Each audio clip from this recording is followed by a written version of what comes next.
One of the difficult things in chess is planning.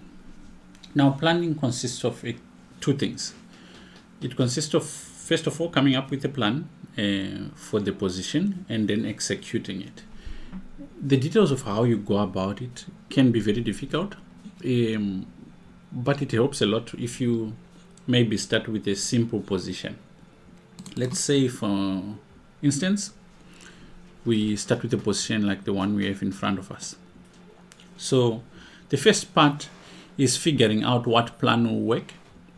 And this comes with a lot of experience, a lot of pattern recognition, having seen positions before, and learning different kinds of things about chess. So one of the things which makes it very difficult to plan is if your knowledge is not enough for the different kinds of positions, you find that certain plans might be almost impossible to kind of figure on the spot. But if you have an idea of certain principles and ideas, then it becomes a little bit easier. So essentially what I want us to focus on in this particular video is the idea of one, coming up with a plan, and then the process of executing it. So in this position, it's White's turn to play. So he has an idea. In this position, it favors him, the fact that he has the move and he could actually get this pawn. So he has to consider the fact that if he tries to go to this pawn, Black has potentially two defenses. He could come and try to prevent him from making any progress with this pawn, or Black could go for the other pawn, the a5 pawn. Now, the plan of coming here won't really work, but we still need to check it, because White will come and take this pawn and then not move it, but go the other side and take the other pawn. Whilst Black is busy taking this, he will be able to execute this plan of promoting the a pawn instead. So the first plan that is forced that White needs to check is one of the kings running in opposite directions. So since White is the first move, we could calculate, or we could count the fact that, okay, White has to go 1, 2, 3, 4, getting out of the way of the pawn, 5, 6, 7, 8, 9. So we know it will take White 9 moves to promote his h pawn.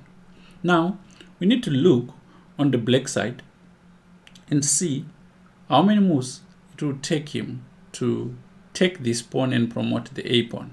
So 1, 2, 3, 4, out of the way 5, 6, 7, 8, 9, 10. Since they are queening on the same promotion, and it's the same promotion diagonal, and it's taking White 9 moves, it's quite clear from counting that White will reach the promotion square first. So to carry this out, then we would go here, Black would go there, White goes there, Black goes there, White takes the pawn, Black arrives on the pawn, White gets out of the way, Black takes the pawn, pawn push, out of the way, pawn push, pawn push, pawn push, pawn push, pawn push, pawn push, and White promotes, which means White is going to win. He comes and sits on this square and will come for this pawn. So this race won't work well for Black. Now, the only thing now White needs to verify is if the plan of going in the same direction will work for him. Like we said, you go and take the pawn and use this pawn as a diversion to go and take the other pawn, whilst Black is busy trying to get rid of this, and this way he should be able to win this position. So he takes the pawn, Black can only wait, and after this try and come for this pawn, whilst White is busy going to the other side. Black will try to catch up, but after this it's quite clear that this pawn will promote.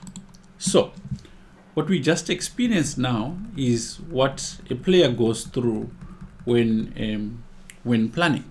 So all this, you have to do it from this position, and that's how you do it. So we'll look at much more complex positions in other videos, but essentially this is what you're doing when you are planning.